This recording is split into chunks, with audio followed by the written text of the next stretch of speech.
அனைவருக்கும் வணக்கம். விஜய் வந்து கொடுத்து வச்ச புண்ணியாளன் அப்படின்னு தான் சொல்லணும். ஏன்னா, அவர் எத்தனை தடவ தான் அந்த மணமேடையில போய் உட்காருவாரு. எத்தனை முறை தான் அவர் வந்து இந்த தாலி அப்படிங்கிற விஷயத்த கையில எடுப்பாரு. ஏன்னா, மணமேடைங்கிறது அவருக்கு ஒரு சலிக்காத ஒருவேளை போர் அடிக்க கூட செஞ்சிருக்கலாம். அந்த அளவுக்கு மணமேடையில போய் உட்கார்ந்திருக்காரு. ரஞ்சிதாவுக்காக உட்கார்ந்தாங்க, மல்லி கூட உட்கார்ந்தாங்க, அப்புறம் மல்லி கூட உட்கார்ந்துட்டு அப்புறம் எந்திரிச்சாங்க. அதன் பிறகு நிஷாவுக்கு கூட பேசினாங்க. இப்போ வந்து ரேணுகாவுக்காக உட்கார்ந்திருக்காங்க. ஆக விஜயோட எண்ணிக்கை அப்படிங்கிறது அதிகமா தான் இருக்கு.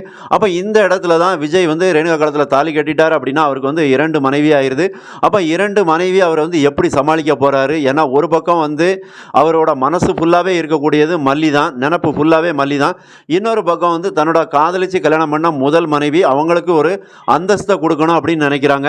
ஏன்னா அவங்க வந்து தாலி இல்லாம இருந்தா சமூகத்தில் அவங்களுக்கு ஒரு பெரிய ஒரு பாரமா இருக்கு அப்படின்னு அவங்களே நேரடியாக சொன்னதுனால விஜய் அந்த ஒரு குறை வேண்டாம் அப்படின்னு சொல்லி அவங்க கழுத்துல தாலி கட்டியிருந்தாங்க.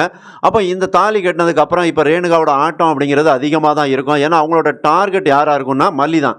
ஏன்னா மல்லியை பழி வாங்கணும் அப்படின்னு தான் நினைக்கிறாங்க. மல்லி இவங்களுக்கு என்ன கெடுதல் பண்ணாங்கன்னு தெரியல. இருந்தாலும் அவங்க என்ன நினைக்கிறாங்க ரேணுகா அப்படின்னா, மல்லி இந்த வீட்டுக்குள்ளே இருக்கிற வரைக்கும் விஜயோட சொத்து, அதே நேரத்தில் கதிரேசன் சொத்து, இது எதையுமே ஆட்டை போட முடியாது, தனக்கானதாக ஆக்கிக்க முடியாது அப்படின்னு நினைக்கிறாங்க.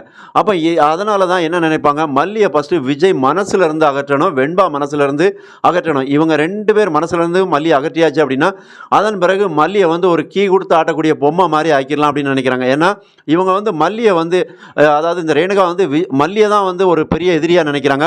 ஆனால் விஜயை வந்து அந்த அளவுக்கு பெருசாக அவங்க நினைக்கல. விஜயை வந்து எப்படி நினைக்கிறாங்க அப்படின்னா, எப்படி வேணாலும் விஜயை வந்து கீ கொடுக்குற பொம்மை மாதிரி மாற்றிக்கலாம் அப்படின்னு நினைக்கிறாங்க. ஏன்னா இதை தான் வந்து ராஜியும் செஞ்சுருந்தாங்க. விஜயை வந்து அந்த மாதிரி தான் தான் கைக்குள்ளே வச்சுக்கிட்டு மல்லி மேலே நிறைய விஷயங்களை அவங்களுக்கு கொடுமைகளை நடத்திக்கிட்டு தான் இருந்தாங்க. அப்போ இந்த விஷயத்தை தான் ரேணுகா வந்து பண்ண போகிறாங்க. அப்போ இதை எப்படி மல்லி எதிர்கொள்ள போகிறாங்க அப்படிங்கிற பெரிய எதிர்பார்ப்பு இருக்க தான் செய்யுது. மல்லியை பொறுத்த வரைக்கும் எந்த ஒரு விஷயமா இருந்தாலும் சரி தான், அது வாழ்க்கை போராட்டமே இருந்தாலும் சரி தான், அவங்க தாங்கி எதிர்த்து துணிஞ்சு நிற்பாங்க. அப்போ இந்த ரேணுகாலாம் மல்லிக்கு ஒரு பெரிய விஷயமே கிடையாது. கொஞ்சம் மல்லிக்கு வந்து வாழ்க்கையில் சறுக்கல் வந்த மாதிரி தான் இருக்கும். ஆனால் இருந்தாலும் அவங்கள பொறுத்த வரைக்கும் மல்லியோட மனசில் என்ன இருக்கும் அப்படின்னா, விஜய் வெண்பா அப்படிங்கிறது தான் இருக்கும். ஏன்னா இந்த இடத்துல ராஜி கூட அந்த மணமேடையில் வச்சு சொல்லியிருப்பாங்க, விஜயோட சொத்துக்காக தான் நீ இந்த வீட்டில் வந்து உட்கார்ந்துருக்க அப்படின்னு சொல்லுவாங்க. அப்போ வந்து மல்லி ஸ்ட்ராங்காக சொல்லுவாங்க, என்னென்னா எனக்கு விஜயோட சொத்தோ எதுவும் பெருசு கிடையாது, எனக்கு விஜயும் வெண்பாவும் தான் முக்கியம் அப்படின்னு சொல்லுவாங்க.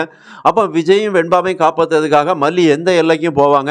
அப்போ இதுக்கு மேலே எப்படி போகும் அப்படின்னா, அதாவது இந்த ரேணுகா அப்படிங்கிறது 2 விஷயத்தில் தப்பிச்சிட்டாங்க. அதாவது டிஎன்ஏ விஷயத்துலையும் கதிரேசன் பொண்ணுன்னு வந்துருச்சு. அப்புறம் அம்னீஷியா பேஷண்ட் அப்படிங்கிறதையும் அந்த கவர்மெண்ட் டாக்டரே ஒரு சர்டிஃபிகேட் பண்ணிட்டாங்க. அப்போ இந்த 2 விஷயந்தான் விஜயை வந்து ரேணுகா காலத்தில் தாலி கட்ட வச்சுது. அப்போ இந்த 2 விஷயம் எப்படி நடந்தது அப்படிங்கிறத மல்லி யோசிப்பாங்க அப்படிங்கிறது தெரியுது. அதன் மூலமாக மறுபடியும் வந்து இவங்களோட பழைய ஆதி அந்தாதி எல்லாத்தையுமே தோண்டி துருவி விசாரிப்பாங்க அப்படிங்கிற மாதிரி தான், அந்த கோணத்தில் தான் கதையை நகர்த்துவாங்க அப்படிங்கிறதும் தெரியுது. இதுக்கு இடையில் ரகு வந்து மல்லியை வந்து இருக்க விடாமல் அவங்கள காலி பண்ணணும் அப்படின்னு நினைப்பாங்க. ஏன்னா மல்லி சில விஷயங்களை நெருங்கி போகும்போது ரகுவே கிட்ட நெருங்கிடுவாங்க. அப்போ இந்த விஷயங்களெல்லாம் பார்க்கும்போது ரகுவுக்கு அது பேர் அதிர்ச்சியாக தான் இருக்கும். அப்போ இந்த விஷயத்தில் மல்லிக்கு எந்த மாதிரியான கொடுமைகள் நடக்கும், அதே நேரத்தில் மல்லி எந்த மாதிரியான அதிரடி முடிவுகளை எடுப்பாங்க அப்படிங்கிறத உங்களால் யூகிக்க முடிஞ்சதுன்னா கமெண்டில் பதிவு பண்ணுங்கள். மறக்காமல் சப்ஸ்கிரைப் பண்ணுங்கள், லைக் பண்ணுங்கள். நன்றி.